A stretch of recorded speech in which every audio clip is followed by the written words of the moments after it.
Today was my 35th birthday. I woke up feeling the usual aches and pains that came with my chronic illness, a constant companion since childhood. As the CEO of a thriving tech startup, I usually masked my pain with work and caffeine, but not today. Today felt different, heavier somehow. I decided a trip to the private clinic was necessary, a place I'd come to view almost as a second home. I knew most of the staff by name, but it was Tom, the young nurse, who always caught my attention. Tom was charming, with a quick smile that made many of the patients blush, myself included. He was also persistent. Today, when I walked through the clinic's doors, he was the first to greet me. "Happy birthday, Elena," looking sharp as always. He grinned, his eyes lighting up as he approached me. "You know, you don't have to go through this alone. I'm here, you know." I sighed, settling onto the clinic bed. "Appreciate it, Tom, but you know my situation. It's complicated." As Tom prepared the drip, he didn't miss a beat. "I don't care about your illness, Elena. I like you. Whenever you're ready to talk about us, I'm here." As Tom busied himself with the charts, I tried to focus on the positives. I was successful, I was independent, but as much as I hated to admit it, I was lonely too. The day dragged on with the usual rounds of tests and doctor's visits. By late afternoon, I was ready to head back home, but Tom had other ideas. "Hey, birthday girl, you can't just go home and mope. Let's grab dinner, my treat. Let's celebrate you," he insisted. I hesitated. It was tempting to spend more time with him outside the sterile clinic walls. "Okay, but just as friends." "Just as friends," he agreed, but the twinkle in his eye said more. Dinner with Tom was easy and filled with laughter. He had a way of making me forget about the clinical coldness of my routine. As we talked, it wasn't just about my health or the clinic, it was about movies, travel, and food. It was normal, and for a moment, I let myself enjoy it. "Elena, you're incredible, you know that?" Tom said as he walked me to my car afterward. "Listen, I meant what I said earlier. I want to be there for you, in whatever way you let me." I looked up at him, the streetlights casting shadows across his earnest face. "Tom, it's not that simple. My life, my health, it's a lot for anyone to handle." "I'm not just anyone, Elena. I'm the guy who's asking you to take a chance on me," he replied, his voice steady and sure. I felt a rush of emotions. Here was this wonderful man, willing to accept me with all my complications. "Let's take it slow, okay?" As I drove home, his invitation replayed in my mind. Maybe, just maybe, I could let myself have this slice of happiness. After all, wasn't life too short to spend alone? 6 months flew by faster than I could have imagined. Tom and I were seeing each other regularly, and every moment spent together seemed to ease the constant discomfort of my illness. He made everything feel simpler, lighter. Yet, beneath the surface, I harbored reservations about our future given my health, but Tom never seemed to waver. One crisp Saturday evening, as the autumn leaves painted the city in hues of orange and red, Tom suggested a walk through the park after dinner. "Elena, you know I'm not much for fancy speeches, right?" Tom started, his voice a bit shaky, which was unlike him. "I've been thinking a lot about us, about how happy you make me. I want this to be a forever thing." I felt my heart skip a beat. "Tom, are you sure? You know my situation. It's not going to get any easier." "Yeah, I know. And I don't care. I want all of it, the good days, the bad days, and everything in between." He then took a small box out of his pocket and opened it to reveal a simple, yet beautiful ring. "Elena, will you marry me?" The proposal caught me off guard. I knew I loved him, but commitment at this level was something I hadn't allowed myself to consider seriously because of my health complications. Seeing him there, so sure of us, made all my defenses start to crumble. "Yes, Tom. Yes, I'll marry you." We embraced, and for a moment, the world around us seemed to disappear. It was just us, and it felt right. The next few weeks were a whirlwind of planning. We decided on a small ceremony, nothing fancy, just us and a few close friends, including his sister and her husband. But before any of that, I needed to address the practicalities of our future together. Sitting down with Tom one evening, I brought out the prenuptial agreement I had drawn up. I want to talk about something a bit, well, practical. It's important, given my business and my health. Tom nodded. Anything, Elena. I handed him the papers. It's a prenup.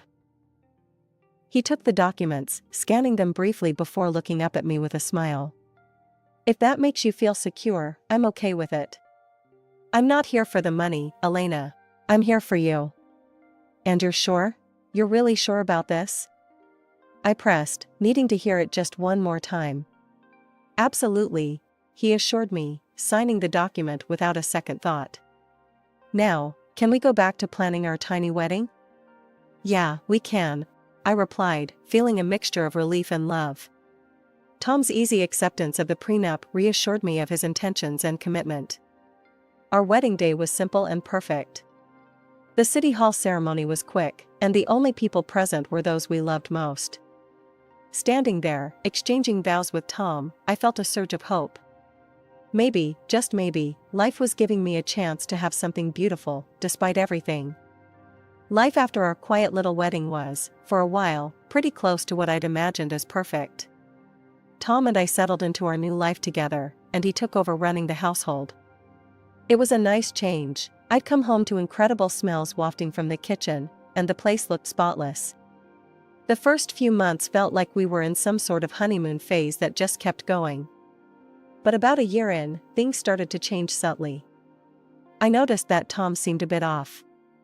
His enthusiasm for things around the house began to wane, and he seemed more withdrawn.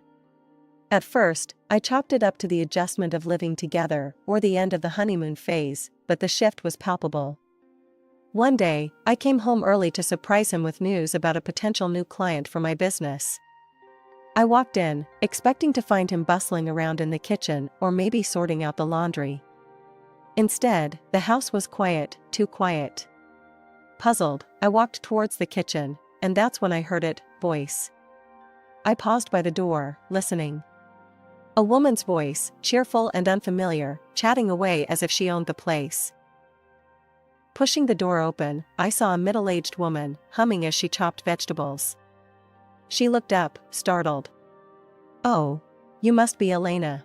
I'm June. Tom didn't say you'd be home this early. June? And who exactly are you? I managed to keep my voice steady, despite the shock. I'm the housekeeper. Tom hired me about a year ago. I come in a few times a week to clean up and cook. Makes things easier, you know? She smiled, clearly unaware of the bomb she'd just dropped. A housekeeper? For a year? And I had no clue? I felt a mix of anger and betrayal boiling inside me, but I kept it together. Right, I see. Thanks, June. Would you mind giving us a moment? Of course. She wiped her hands and left the room. When Tom came home, he found me sitting in the living room, still processing everything. His face fell the moment he saw my expression. Who's June, Tom? I asked bluntly. Tom hesitated, then sighed. She's the housekeeper. Look, I meant to tell you, but I thought you'd be upset about me not doing the stuff around the house myself. Upset? Tom, you think I'd be upset about who cleans or cooks? I'm upset because you lied, because you thought this was something you had to hide. My voice rose with every word. I know, and I'm sorry. It started small, and then I just didn't know how to bring it up without making it a big deal. It seemed easier to just keep it going. He tried to explain, looking genuinely remorseful. Easier for who, Tom? Because this doesn't feel easy for me. I shot back. We talked it out that night. He apologized, and I tried to understand his perspective. But something had shifted between us, a small crack that made me wonder what else he might not be telling me. Things smoothed over a bit after that, but the seed of doubt had been planted. Tom continued to be great at making dinner and keeping the house in order, but now I knew he wasn't the one actually doing all the work. It felt like our roles were clear. I worked, and he managed the home, except he didn't really manage it, he outsourced it. And yet something about Tom's behavior was off, and it wasn't just the hidden housekeeper issue. His late-night whispers on the phone, his sudden need for privacy, and his constant excuses for needing more money, it all added up to something sinister. So, I did what any self-respecting woman with my resources would do. I hired a private detective. It wasn't long before the detective came back with news, and it wasn't the kind I'd hoped for. Tom was spending most of his days at a casino, and the sums of money he was losing were staggering. I felt a mix of relief and despair, relief that there wasn't another woman, but despair at the size of his deception.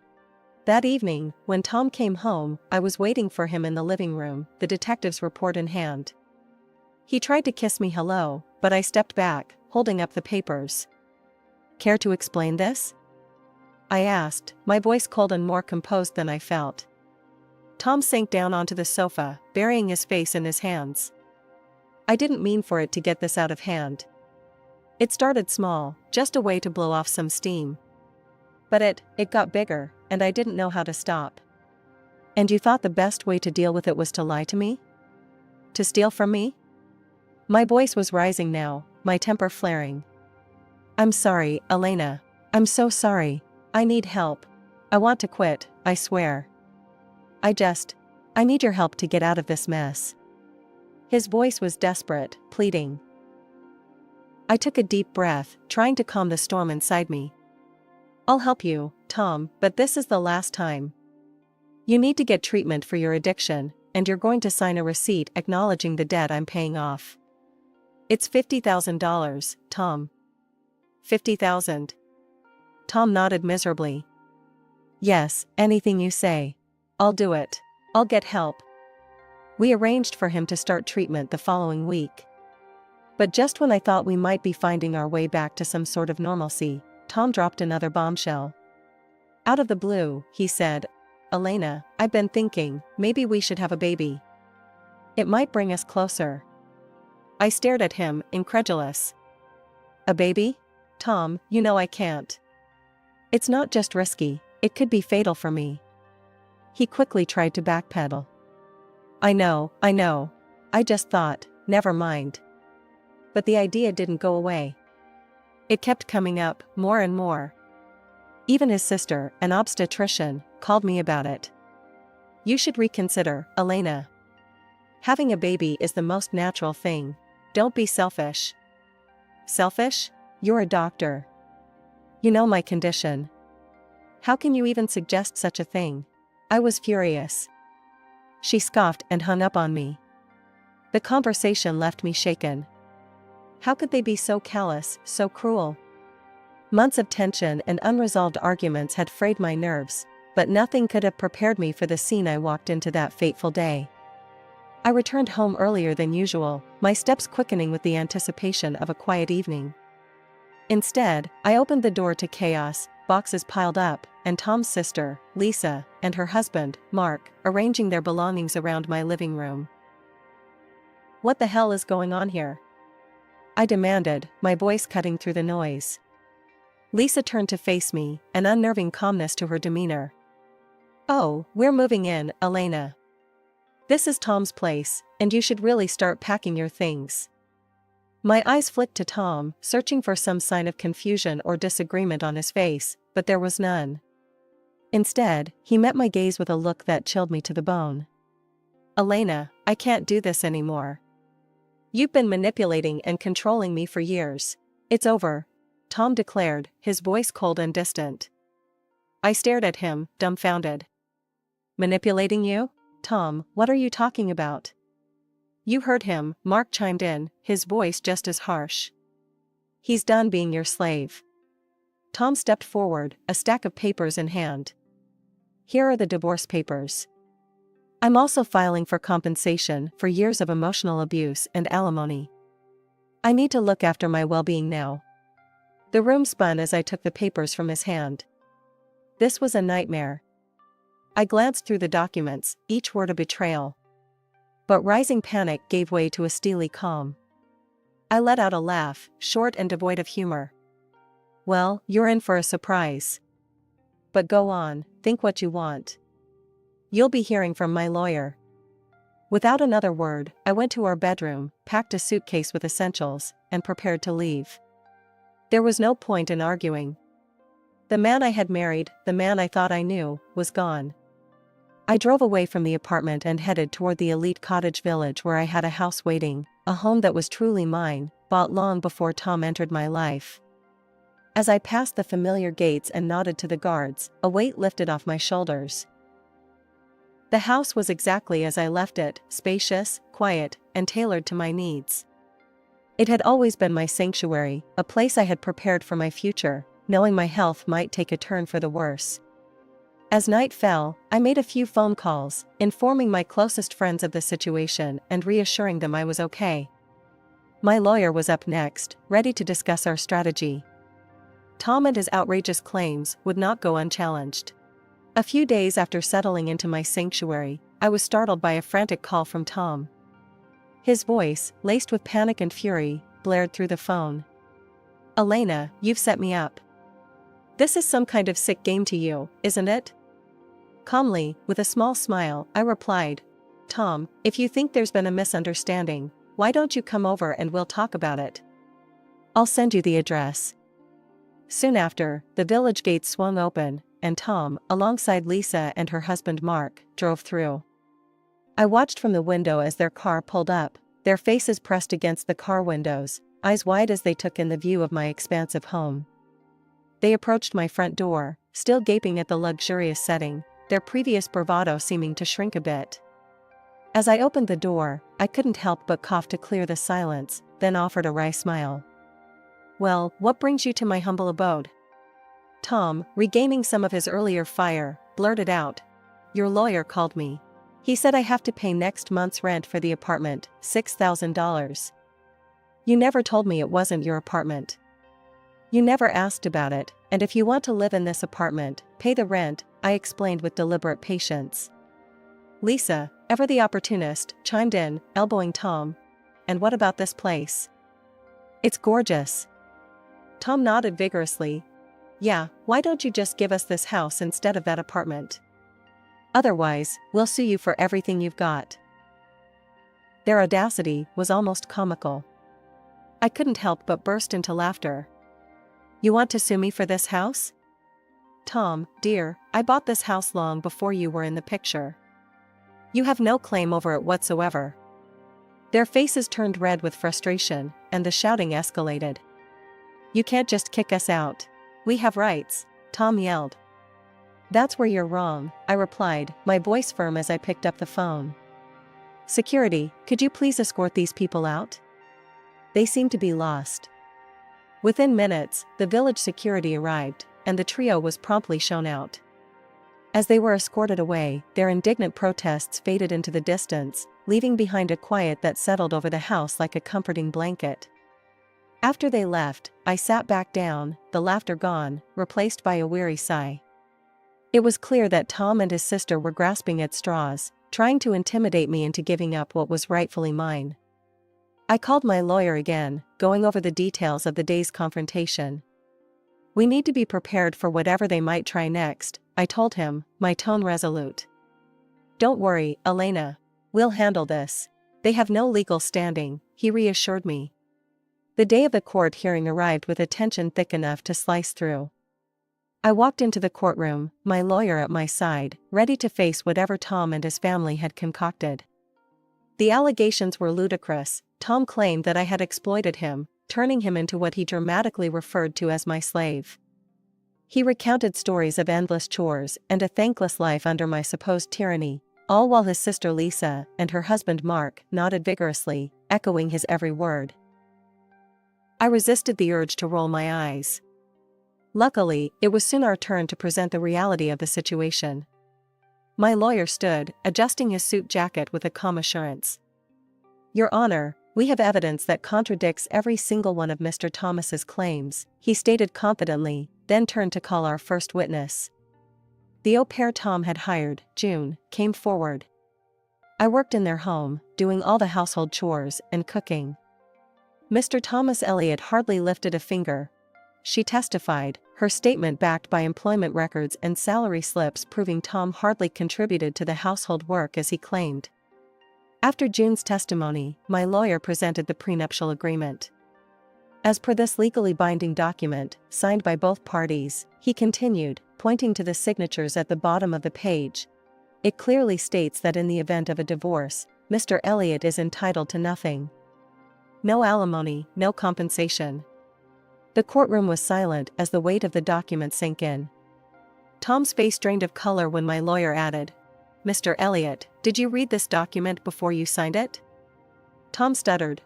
"Well, I saw the part about if something happened to Elena, but you didn't read it all. Is that correct?" my lawyer pressed.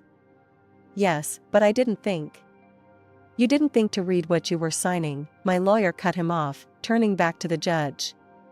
"Your Honor, we also wish to present proof of Mr. Elliot gambling debts, which Mrs. Elliot generously cleared, and for which we have a signed acknowledgement from Mr. Elliot himself." I watched as Tom slumped in his seat, the reality of his situation finally hitting him. When the judge finally spoke, her voice was clear and firm. "After reviewing the evidence and hearing the testimonies, it is this court's decision to grant the divorce requested by Mrs. Elena Elliot. Furthermore, all claims for compensation and alimony by Mr. Thomas Elliot are denied." As we walked out of the courtroom, a sense of profound relief washed over me. But that relief was quickly overshadowed by the spectacle outside the courtroom. Lisa was furiously berating Tom, her words sharp and unforgiving. "You fool. All you had to do was get her pregnant and died, then we could have had everything. You couldn't even do that right." I stopped for a moment to take in the scene, the reality of their treachery settling in deeper. They hadn't just wanted money, they had hoped for my demise. Months had passed since the courtroom drama had unfolded, and I had slowly begun to reclaim my peace, focusing on my health and my business. One crisp morning, as I sipped my coffee and reviewed some business reports, the serenity was abruptly disrupted by an unexpected visitor. I glanced at the security monitor and saw Tom, looking disheveled and desperate, at the gates of my village. I instructed the guards to let him in, curious yet cautious about his sudden appearance. As he approached the front door, I could see the strain in his face, the weight of his recent hardships etched into his features. He fell to his knees as soon as I opened the door, an act so dramatic it almost seemed rehearsed. "Elena, please, I'm begging you, take me back. I'll do anything. I'll cook, clean, anything you want. Just let me stay here," he pleaded, his voice breaking. I stared down at him, my expression calm yet firm. "Tom, after everything, why would you think I'd ever consider such a thing? It wasn't all my idea, Elena. It was Lisa's plan to push for the baby, to end things that way. I never wanted any of it to happen. I swear, I was just caught up in it," he blurted out, desperation seeping through his every word. I took a deep breath, keeping my composure. "Tom, what you're failing to understand is that it's not just about what happened, or who planned what. It's about trust. And you broke that beyond repair. You didn't just follow Lisa's plans, you stood by her knowing full well how dangerous her schemes were for me." He scrambled to his feet, reaching out as if he could physically pull back the relationship we once had. "Elena, I'm lost without you. I've taken out a loan to pay back the $50,000, and I've started working again. I'm trying to fix my mistakes." "Fixing your mistakes doesn't mean you get to rewind and erase the consequences," I replied sharply. "What you need to understand, Tom, is that you chose this path. Now you must walk it alone." His face crumpled, and for a moment, I almost felt sorry for him, almost. But then I remembered the cold, calculating discussions about my health and potential demise. "I want you to leave. Now," I said, my voice unwavering. "And Tom, don't come back. You are not welcome here, not now, not ever." When he hesitated, still trying to muster another plea, I turned and signaled to the security personnel who had discreetly remained close by. They stepped forward, escorting him away as he called out my name, his cries fading into the distance. After he was gone, I stood at the doorway for a few moments, letting the silence wash over me again. This house, this life, I had built it, and I would not let anyone disrupt it again. I returned to my morning routine, the disturbance now settling into a resolved chapter of my life. Looking ahead, my thoughts turned to future plans, the dreams of travel and meeting new people. The world was wide, and my heart, once burdened by betrayal, now felt lighter with possibilities.